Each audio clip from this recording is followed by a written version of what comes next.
Welcome back to part 2 of our ultimate pit vehicle build. We're building this engine powered PowerWheels to push our car at the track.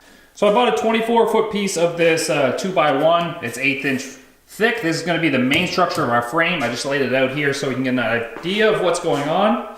And it's likely going to be a box setup. So 2 main frame rails, one across the front, one across the back, and then some bracing in the middle, depending on where we need to put a jack shaft and all that kind of stuff.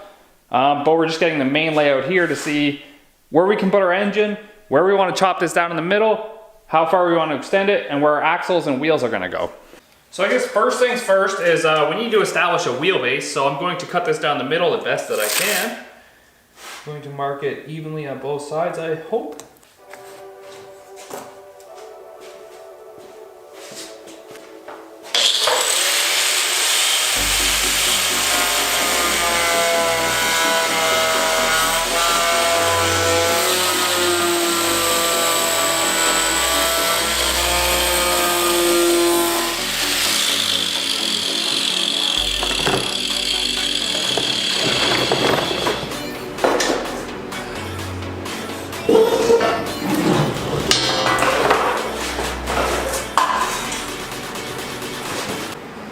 Alright, so I'm trying to think about what the distances we want between here. If I'm gonna sit roughly here, I mean that's gotta be lots of room. And that's pretty far extended. The chain is there though, on my left foot. 1 foot, that's how we're gonna extend it. Now I don't have my rear axle yet, so I'm going to leave a little bit of extra on one end just in case I need to cut it off. And I'm going to cut it off in 4-foot sections and then try and build my rectangle so I have something to build off, maybe mount the engine to. That's where we're starting. Let's go!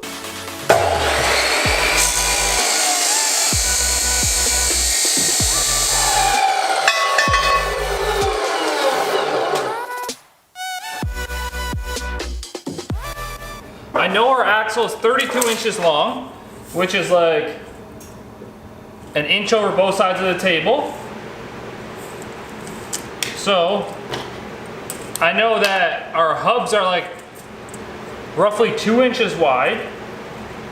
So they're going to be at this mark right here and this mark right here.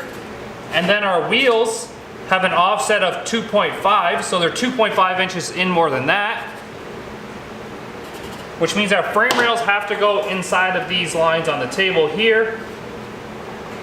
So I'm gonna try and keep them as close to the wheels as possible.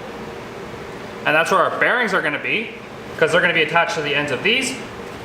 And then for the front spindles, we're just gonna have to work it out that if we have to extend them out a little bit further, then that so be it. But this is where our frame rails have to be, which is roughly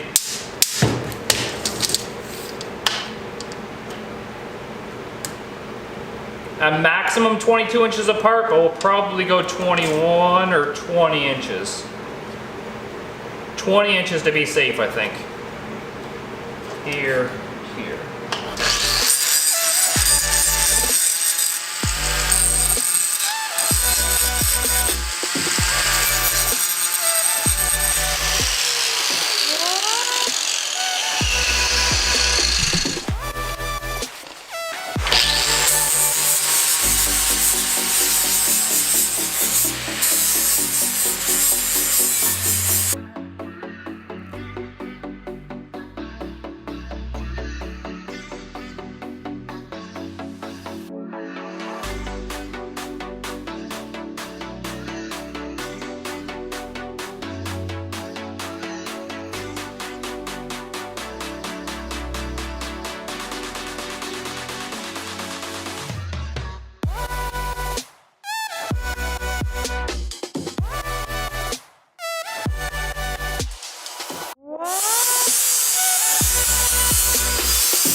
So like this, you kind of get an idea of what I'm going for here. Probably just gonna weld these brackets onto the front and then just use this main bolt for the front.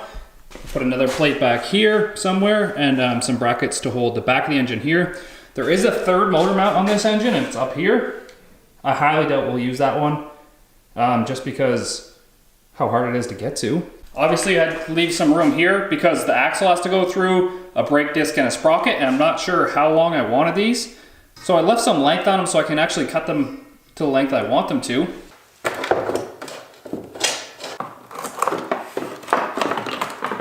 So obviously this front needs to be cut some more. I just don't want to cut too much out of it until everything's mounted.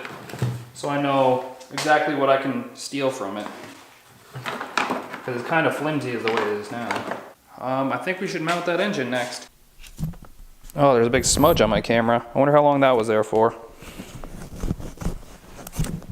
So what we're gonna do is we're gonna take, we're gonna unbolt these brackets. We're gonna get a 3-inch placeholder in here to space this out and then clamp these together. And then we're gonna put them evenly on the center so the engine is lined up center on this. And then we're gonna weld these brackets to the frame here. Here's my spacer. It's a socket and some nuts and some washers, but it's 3 inches.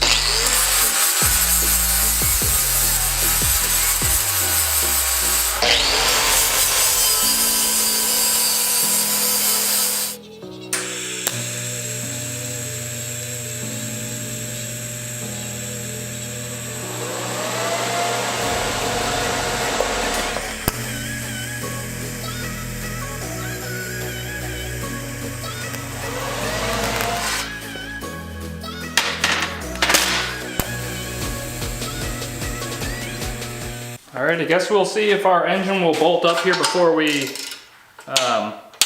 weld the rest of it. It's been tack welded pretty good.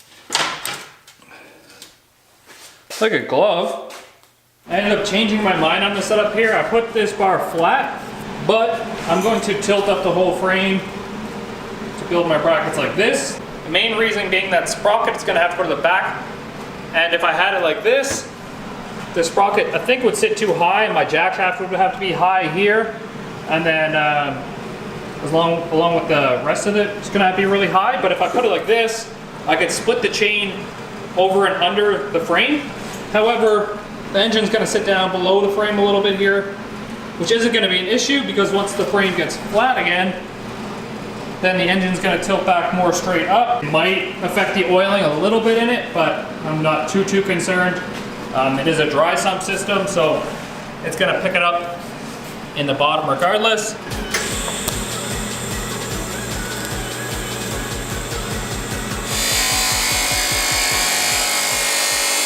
So we're gonna take these two pieces of steel here, 1/4 inch, and we're going to clamp them together hopefully, and just fuse weld them very lightly, and then drill a hole, and hopefully we'll have 2 identical brackets once we cut them off.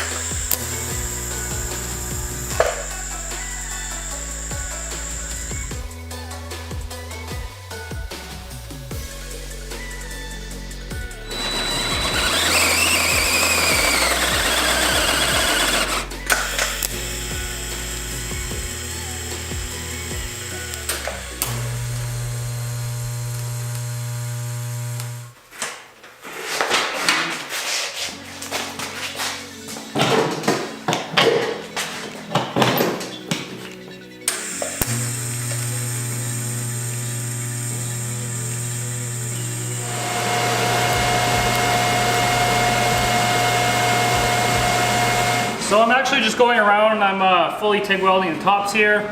I'll TIG weld the tops of all of them.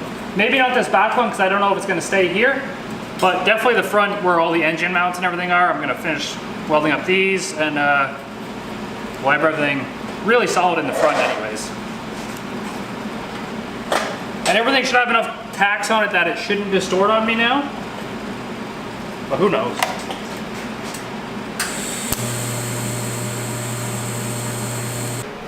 I'll weld it all up like this. I mean, our chassis should be plenty strong.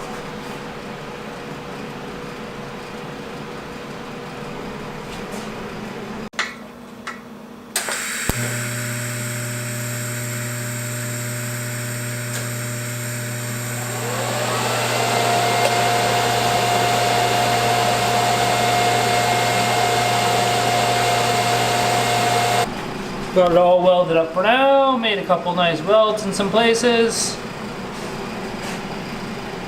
It's all welded up everywhere, except for the back, of course. I told you I wasn't going to weld that up yet. So we'll put this on some stands. We'll put the engine back in and see if we can lay some panels on it now.